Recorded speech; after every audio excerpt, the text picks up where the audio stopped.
Coming up on the Elon Phoenix Weekly. Football, football, and some more football. We have all the elements of game day. Tailgates, a marching band, and of course, football players. All that and much, much more next on the Elon Phoenix Weekly.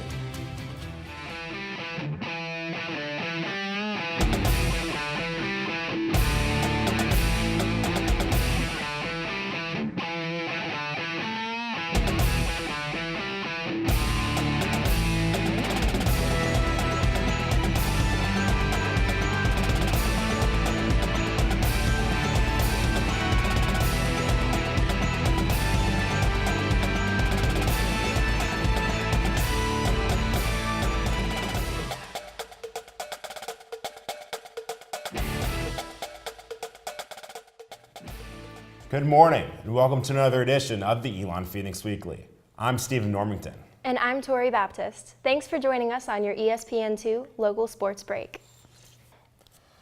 Elon's recent changes in its tailgating structure have revitalized Bank of America Drive, drawing large crowds that swarm around the stadium hours before kickoff. So as I tailgated with my friends, Elon parents, and alumni, I asked some eager Phoenix football fans what made this year's atmosphere such a success. Well, as you can see behind me, there's a lot of excitement. We put this together before every game, and it's continuing to grow with every game. All the students, the tents that you see are signed up for well in advance, and we can put just over 30 tents on this road right here, and this road leads you right to our main gate. So I think it's all for the students. We provide the tents and the tables and the chairs, and they bring their food and beverage, and they just have a good time. And what we're really noticing is they're starting to get here early, so we're seeing them here 3-4 hours before the game, which is a great thing. That means they're having a good time and enjoying it. And of course we like that because it really supports our team. So it gets the students here early and gets them into the game and creates a great home atmosphere for our football players. Well, having friends on the team, I feel like it brings them a lot of support. They text me or call me after every game saying that they have, a great time, and it's really good to see the fans actually come out and support them. And I know we've had problems in the past trying to get people to games, so I think it at least gets people down here near the stadium, and afterwards they're able to, to go see some football. So. I think it's pretty awesome that more kids are coming out to the games. I mean, the football team walks through here before the games. There's so many people, everyone's cheering. So it gets them hyped up. It's good for school spirit. It's good for the team because they'll be more excited to play, hopefully get some more wins. I think it's fantastic. I think it's a great opportunity for people to get together. The music's wonderful, the food's great, and the camaraderie is fantastic too. I got to tell you, the people that I've met here have been dynamite. I'm really excited about the atmosphere that's been created by Elon, and the people that my son are hanging around with are just out of this world. I think the tailgating scene is great. We get to get everybody out here, get everybody, interacting with the school activities. And it's especially great because we have a club baseball tailgate here that's raising awareness for some medical costs of a tragedy, and it's great to be able to get everyone out here, rally around that, and really do something for a good cause while we have fun. To really prepare everything and make sure that everybody's having a good time, I couldn't ask for more. It's just the exact thing I was asking out of my college experience. I mean, of course, the players appreciate everyone coming out and being really excited to see them go, and it's just going to get better and better, and more people are going to love it and come out. It's a real good crowd. A lot of people are out. They have live music, food. Everyone's really having a good time. So I think it's a really good idea, good step for Elon football.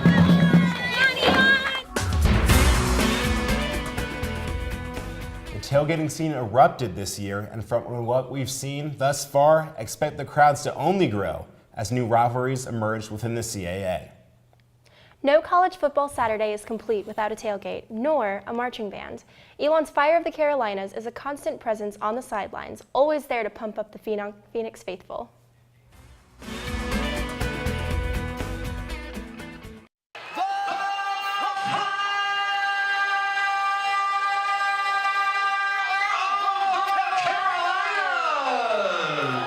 The Elon Marching Band enters this season with one clear similarity to the football team, a change at the top. Dr. Adam Kell took over the program this summer and already has the band on the rise. It's been wonderful.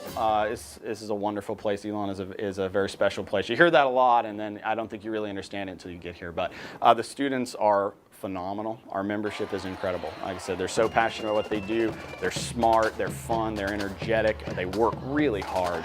And whenever you got a group that'll work hard like that and have fun doing it, it's just a pleasure to work with them. The band has wavered over the past few seasons, especially in its leadership. Members of the band are on to their third band instructor in 3 years, but drum major Lindsay Loon and the rest of the student leadership team made sure the core beliefs stayed the same. We talked with our whole leadership team about it, all the section leaders, and everyone was really big on making sure everyone was having a good time, that we got work done, that we were serious about what we were doing, but that we were really happy and really having a good time, and that we were all working hard together. Dr. Kell officially took over the program in July and has been impressed with how his students have embraced the change. It's been fairly smooth. They've had a lot of turnover, which you'll often find is really difficult on any organization when you have that kind of leadership turnover. I think Elon and the Fire of the Carolinas hasn't had that effect, hasn't had that negative impact of that, and that's a completely 100% credit to the students. While the Phoenix battles it out on the gridiron every Saturday, fighting for another victory. We have two goals, which is really to entertain our fans and support our team. So we are there to support our team as best as possible. We will be behind them win, lose, or draw every second of every game. Ultimately, we try to be the soundtrack of the game. Just like a movie score kind of supports the music, and if you lose the music of a movie, it's not the same movie anymore. We try to do the same thing with the football game. Though the Fire of the Carolinas are smaller than your typical marching band, their work on Saturdays does not go unnoticed and is a crucial part of the game day atmosphere in Rhodes Stadium. It just feels like a football game when the band is playing. So if you didn't have a band, it's just another part of the atmosphere that really is cool about football. I feel like if you didn't have the band, you wouldn't have all the pieces together for a football game. Right from the Phoenix walk, we get a good vibe. We always hear like the Phoenix trademark instrumental that they're playing, and that just gets us in the mood.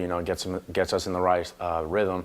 And I think during the game, we hear it in the background, and they do a good job, getting the fans going and starting different instrumentals to new songs that have come out. And I think it's just really.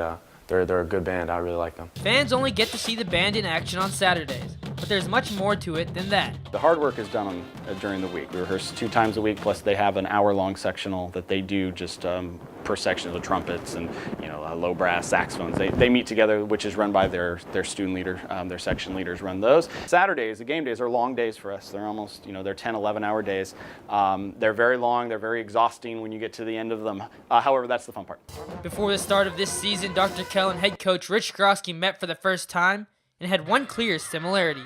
We're both new hires. He just came, and we shared some mutual geographical places, and we talked about the Gamecocks a little bit because he's coming from South Carolina. Coach Grosky is adamant about the band being involved as much as possible, as he realizes the effect that the Fire of the Carolinas can have on the outcome of a game. The band can be a really inspirational point for the team.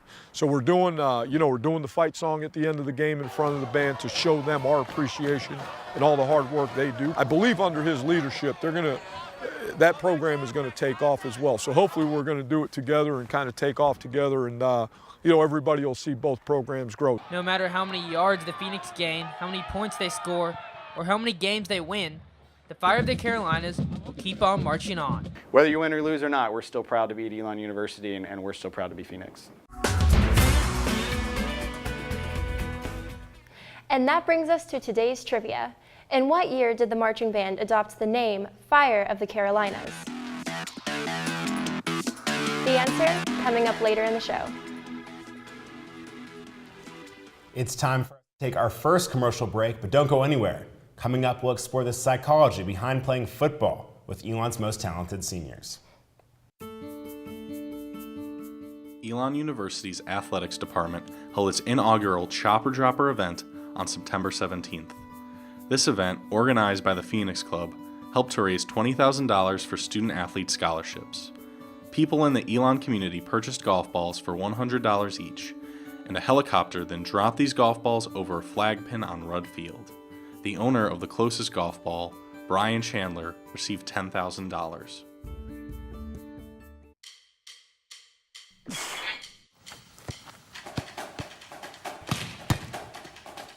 There are currently over 350 Elon student athletes competing in 16 NCAA Division I sports.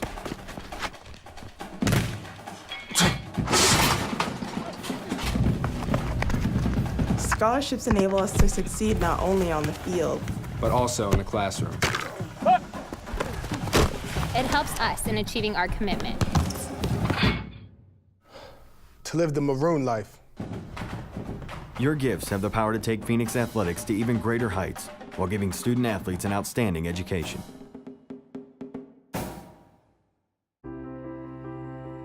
An Elon education is about preparing students for a life of global citizenship. Of course, this is a place where you're going to come and earn a degree, but it's also a place that's going to get you to think very deeply about how you're going to use that degree to make the world a better place.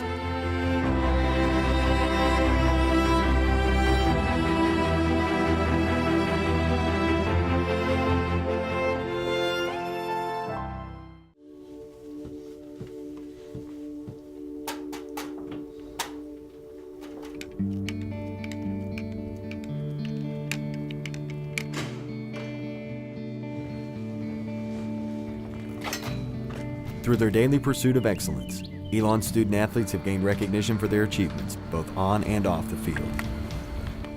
Building a winning tradition takes hard work and dedication. Dedication to the maroon life. Where success is not only measured by just wins and trophies, but also by the knowledge we gain. At Elon, we're more than just athletes.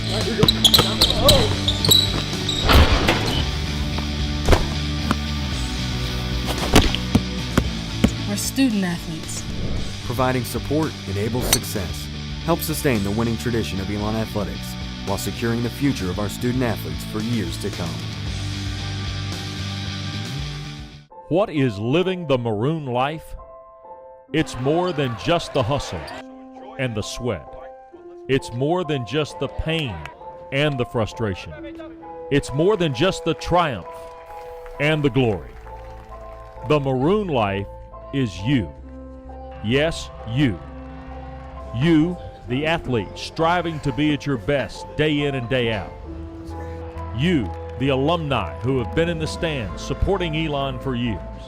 You, the fans who stream into games hours before kickoff. And you, the little ones who will be the next generation of Phoenix fans. You are what drives Elon athletics, and you are the reason we do what we do.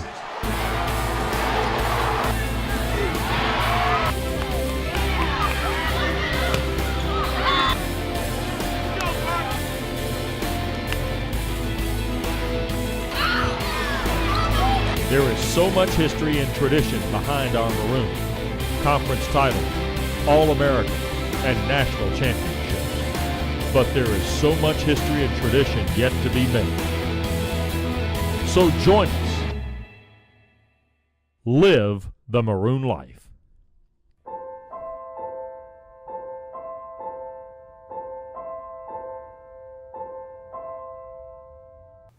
Welcome back to the Elon Phoenix Weekly. Now, the answer to today's trivia. Before the break, we asked, in what year did the marching band adopt the name Fire of the Carolinas? The answer? 2001. The name change came shortly after Elon Athletics transitioned into Division I competition and switched their mascot to the Phoenix. It may not officially be tennis season, but the women's team is working hard to replicate their past success.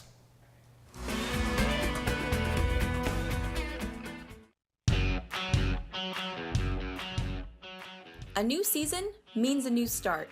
And for the Elon women's tennis team, this year, it's a bit more literal. The team made it to the NCAA tournament last year, but sadly lost its top 3 seniors. To fill the void, the team recruited 5 new freshmen. The players came in strong, but they definitely have large shoes to fill. They're a very, very talented group, and they have come in outstanding. They've come in very good condition, their tennis is very good, and they're working extremely hard. So I'm very pleased with what they're doing. They kicked off the season with their annual Elon Fall Invitational at the Jimmy Powell Tennis Center on September 12th. This was the first official test for the newbies. Starting out the weekend was freshman Kirsten Ward. Kirsten has a very big game. She has a big serve, really big one-handed backhand, and she's just working on consistently moving forward in her patterns and just getting used to college tennis. Fighting off an injury, Ward made it to the consolation finals of the A1 bracket against teammate Barbara Lasarova. Next up was fellow freshman Olivia Lucas. Lucas had the best success in the tournament, being the only player on the Elon team to win the finals of her flight. I think it really helps a lot as a freshman to get that confidence, and especially in the first tournament to win that tournament. She had some close matches that went to third set tiebreaker, and so to see her pull through in those conditions, I think shows a lot of toughness. Freshman Erica Bracci also had success on the court, making it to the semifinals of her singles flight and winning the consolation finals in doubles with senior partner Maria Camara. We're getting to know each other. She's very helpful. She gives me a lot of doubles tips because I'm learning how to play doubles. But I definitely love playing with Maria. She's great. Freshmen Bridget Lydell and Bailey Edwards have both been plagued by injuries so far this season, but Lydell did manage to get some doubles play in with partner Lasarova. And Edwards, who was unable to compete, still showed her support from the sidelines. The 5 new freshmen, better known by teammates as the Fab Five, are looking forward to this year, not only on the court, but off the court as well.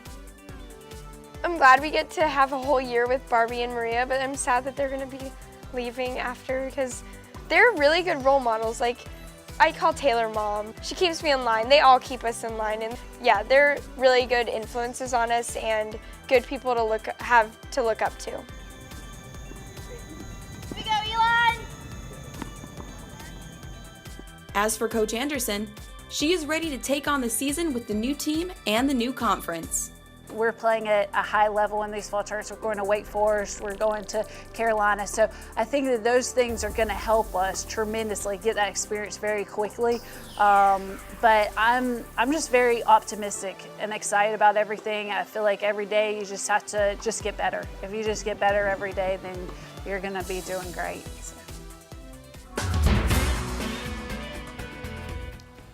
This year's team will be a force to be reckoned with as they embark on their first season in the CAA this spring. Meanwhile, women's golf recently took a trip to Greensboro to participate in the UNCG Fall Classic, hoping to add to their early success this season.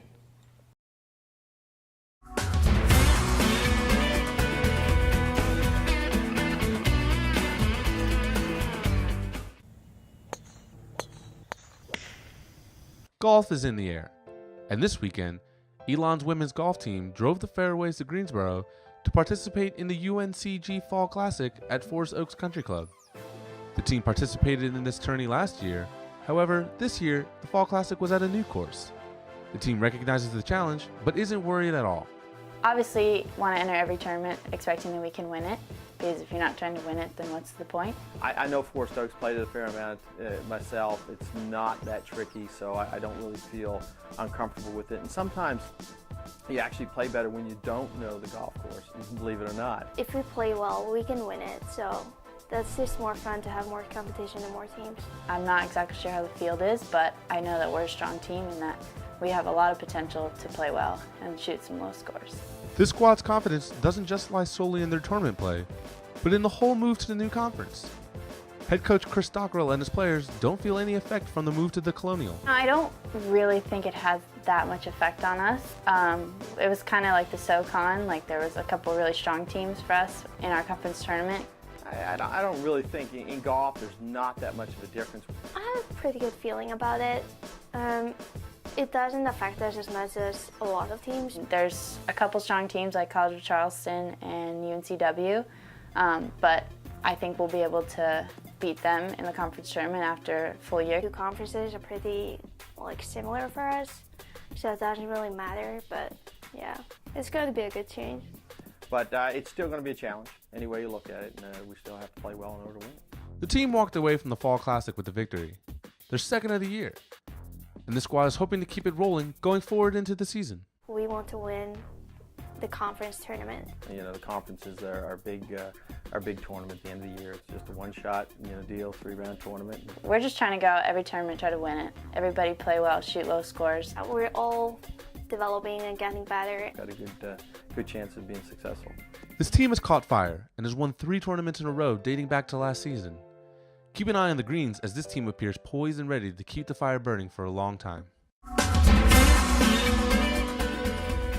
The Phoenix are undefeated in their 2 tournaments this fall. And that brings us to today's history.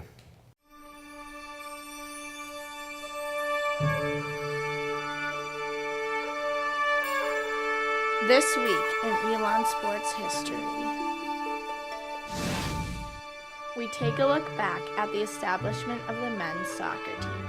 Soccer was introduced as a varsity sport for the 1972 fall season.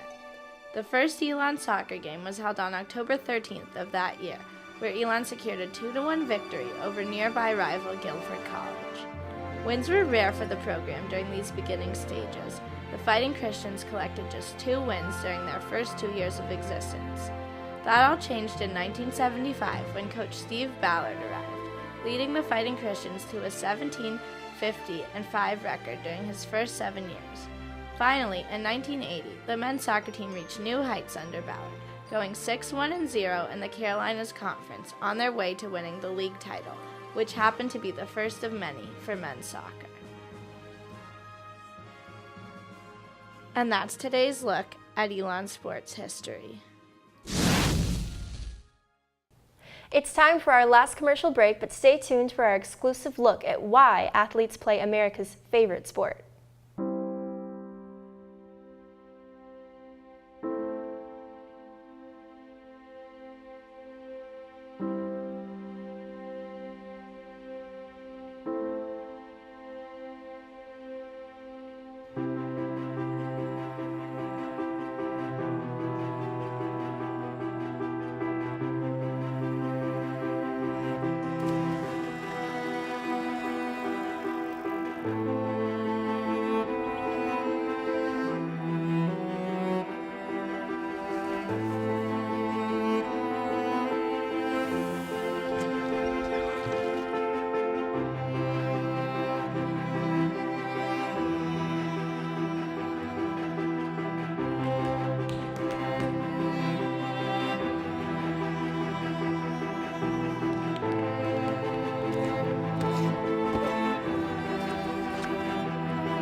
There are currently over 350 Elon student athletes competing in 16 NCAA Division I sports.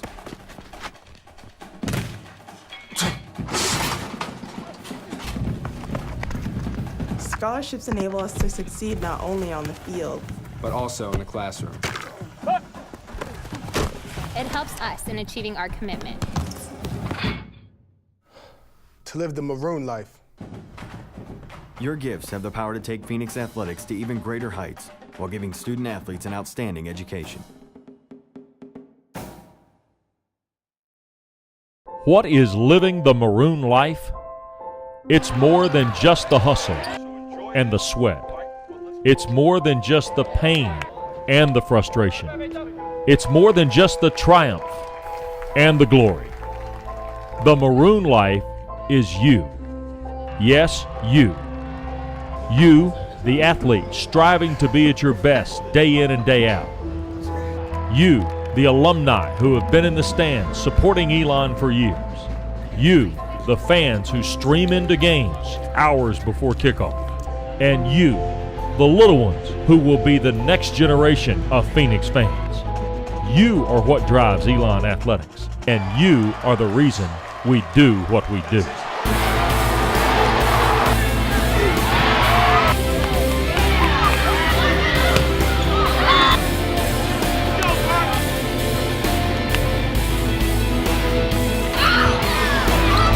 There is so much history and tradition behind our maroon. Conference titles, All-American, and national championships. But there is so much history and tradition yet to be made. So join us. Live the Maroon life.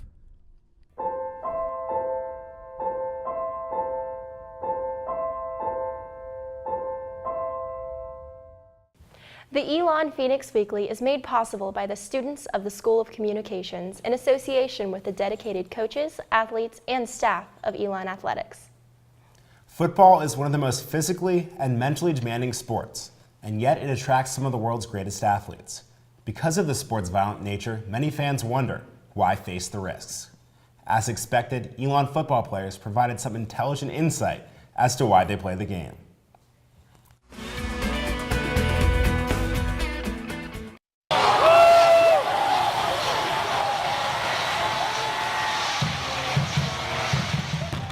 Right down this hill is where the Elon football team runs out to play in front of the Road Stadium crowd. But why they play is a question that only they can answer. My best friend, AAU basketball teammate, passed away in a car accident, and I was in 8th grade, summer of my 8th grade year. And he was really good at football. And so because of the way he played the game, I was like, you know what, I should pick it up too. And I ended up being good at it, so it worked out. Started playing football, I believe, like 4th, 5th grade. I had to beg my mom for a while, about a month or so before she let me try out for the local team. Football is one of, if not the most physical sport there is, and with that physicality comes great enjoyment. Knowing that you're just running as fast as you can to hit somebody, like the physicality of the game, I really like how physical it is, and man versus man, mano y mano. It's nice to, get to hit people. It definitely helps with any stress I have. You just take it on someone else. But it's, you don't get to hit people very much in everyday life. So it's really a cool experience to be able to, line up against someone else and be like, you know what? It's man to man, let's go. My physical nature allows me to have an outlet sometimes, so letting some of the things out of my system I need to by punishing somebody else on the side of the ball. But football also goes beyond the physical nature on the field. Some characteristics of the game have absolutely nothing to do with a big hit or a touchdown. There's a bunch of outside elements that come with it, competition. You get to become a leader, you get to, with being quarterback, you get to do so many different things, and I think it just builds character, and it's just it's a life lesson that you can learn every day within the sport. The life lessons that it teaches you in terms of discipline, in terms of commitment, teach you social skills, leadership skills, all those different things I think are very special about football. There's a ton of work that people don't see that goes into it, and only the people that play the game really understand. So you have that special bond with their teammates and also with someone else that plays football. Above other sports, there just seems to be a manly edge to the game of football that players really connect to. I think football is like the modern day of gladiators or something, Like everyone went to the arena to watch a bunch of gladiators fight or whatever.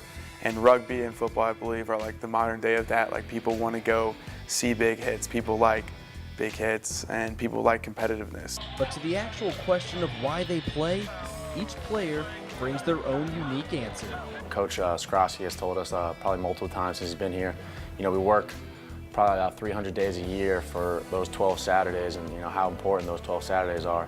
So while we're practicing and while we're doing that, that's just in the back of our mind. So if we get a win on those Saturdays, all the pain and suffering and practicing is worth it in the end. Honestly, it's a great feeling to come off the practice field, tired, not wanting to do anything else, just want to go to bed. If you feel like that, then you've gotten better that day. I feel like not everyone gets the opportunity to do what we get to do. A lot of people, wish they could play, wish they were blessed with nothing, athletic ability, or wish they, could walk or whatever. So I feel like that's another reason I play. I play because I love the game. Really, at this point in my career, I don't know what I would do without football. That headstrong attitude is an attribute Coach Strasky strives to instill into all his players. You're sure doing a good job with that. And you definitely see the product on the field. If you missed anything or want to watch it again, be sure to check us out on YouTube at youtube.com/Elon Phoenix Weekly. You can also be sure to catch us on Time Warner Cable, channel 1083, to watch us on demand. Also, be sure to visit elonphoenix.com. You'll never miss another touchdown, home run, point, or goal. Be sure to tune in next week as we feature notable alumni and new members of the Hall of Fame. On behalf of our producers and crew here at the show, we hope you continue to have a spectacular weekend. For the Elon Phoenix Weekly, I'm Tori Baptist. And I'm Stephen Normanton. Live the Maroon Life.